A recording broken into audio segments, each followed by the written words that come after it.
This CVS receipt is absurdly long. And now that Yankees catcher Gary Sanchez has been placed on the injured list, that list is getting dangerously close to being longer than this receipt. 12 players in total, people. What's up, everybody? I am here at the Kerry Leeds Center for Tennis and Learning, and we are getting ready to face the top-ranked American in men's tennis, John Isner. Let's see what he's got. Everybody, Chris Williamson is here today. Justine, I feel like I'm back in high school when nobody wanted to hang out with me because I was a weird kid. But I embrace the weirdness, okay? I embrace it, all right? I love you guys. I'm Chris Williamson, joined alongside our SNY NBA insider Ian Begley. And Ian, the day that fans have been waiting for so long has finally come. Kevin Durant is coming to New York, but not with the Knicks, the Brooklyn Nets. A max 4-year, $164 million deal. How did this come about? Well, people, welcome to Geico Sports Night. I'm Chris Williamson alongside Maria Marino. And Kevin Durant, Maria,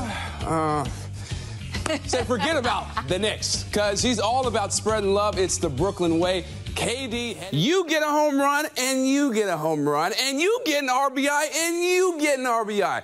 That is essentially what the scene was when the Bombers and Red Sox battled each other in London for the first time in MLB history. The final score resembled a football game. I'm now joined by a man who needs no introduction, the legendary UConn women's basketball coach, Gino Auriemma. So not only has the season undoubtedly cost Bowles his job, but his mouth last Sunday cost him some major cash. The NFL fined him $25 grand Saturday for criticizing the refs after the Packers game.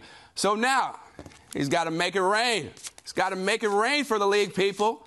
Shady had his best game of the season, rushing for 113 yards and 2 TDs. Bills on top early 7-0. After a fake punt extended the Bills' drive, Barkley finds Zay Jones, makes the catch, but then fumbles it. And, of course, it's recovered by the Bills' tight end, and they go up 14-0. Anything special you're going to do to celebrate, or? No, I got my swimming, sauning before the game, so I'm good, man. I'll probably just go get a good meal and watch that tape of Mitch Richmond dunking on you. Wow. Wow, that's cold. When Tiger Woods won the Masters Sunday for the first time since 2005 in vintage Tiger form, he didn't just win. America won. 21% of all TVs on in the U.S. from 9 a.m. to 2:30 p.m. Eastern Time were tuned into the Masters, and it was the highest-rated morning golf tournament in 34 years on CBS. Why? Because Tiger Eldrick Woods doesn't just move the needle for golf.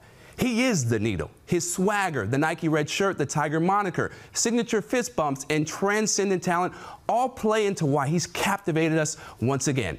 He had to overcome disturbing public headlines and 4 major back surgeries. Many of us never thought we would see him win another major. Heck, he wasn't even sure. But there he stood on number 18, a champion once again, winning his first major in over a decade. The Tiger finally emerged from the darkness of the woods. You see, no one can hit a golf ball like Tiger, but everybody can relate to the struggles and adversity that life throws our way. What makes this story even more inspiring is that Woods broke down publicly, and still, like Maya Angelou says, he rose. What we witnessed this past Sunday was the greatest comeback in sports history. Thank you, Tiger, for making us believe again. Welcome back. Wheeler strikes out the side and finished with 7 Ks over 7 innings. In the 5th, Wheeler gets some help. Eloy Jimenez flies the Wheeler pitch down the right field line. Jeff McNeil tracks it, crashes into the foul netting, doing whatever it takes to make his team great. The Mets played great team defense all day. Chris Williamson, fresh off the injured list. Be careful there, boss. Yeah, Larry, I think I got hit with the Yankees injury bug. Had to pick up these crutches from their clubhouse. But thankfully, Anthony, one guy who's off the injured reserve, or injured list, I should say. Even on Biggie Smalls' bobblehead night and the return of star guard Spencer Dinwiddie, the Nets look like an absolute mess, especially on defense. One last time for a football night in New York, so we get to see these beautiful people. Not once, not twice, but 3 times. It hit me right in the heart, you know, when I took the field and heard the fans cheer. And that's something that I will always remember.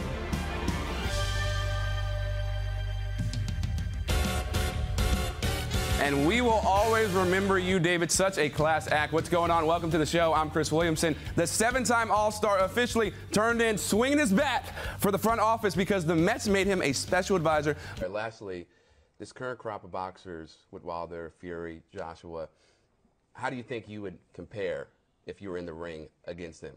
I'll knock them all out. I'll knock them all out. No. Be that front-end guy. And in the last 5 starts, guys, Syndergaard has only given up more than 2 runs just once, and that was against the Padres. So he's definitely coming into his own.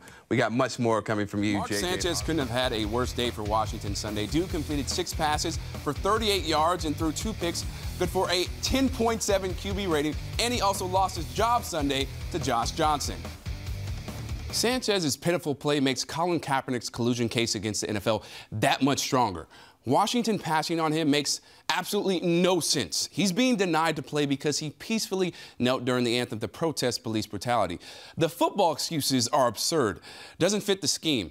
Look, Kaepernick replaced Alex Smith on the 49ers and led them to a Super Bowl appearance with a similar offense. Hasn't played in 2 years. Same amount of time for Sanchez, and Johnson hadn't thrown a pass since 2011. Nobody signs a guy who's suing the league. See Eric Reed with the Panthers, who has a collusion case as well. Oh, Cap's presence would be a circus. Washington didn't seem to mind the circus when signing alleged domestic violence abuser Reuben Foster. Look, Cap is good. He ranks 4th all-time in TDs to interceptions ratio. He probably won't play another down, but there's a bigger picture here. MLK said the arc of the moral universe is long, but it bends towards justice. 50 years from now, who will be on that bend? The league, which values women beaters, or Cap, whose only crime is kneeling for social justice? I'll let you decide. So you think ownership has changed their perspective on what he's being judged by? Because in the beginning, it was, the development of the team, Sam Darnold, but now it seems like it's a different story. Maybe the Giants were smart in drafting Daniel Jones so high after all. The former Dookie QB is showing at camp that he belongs and might be putting pressure on Eli Manning. All that and more when we return.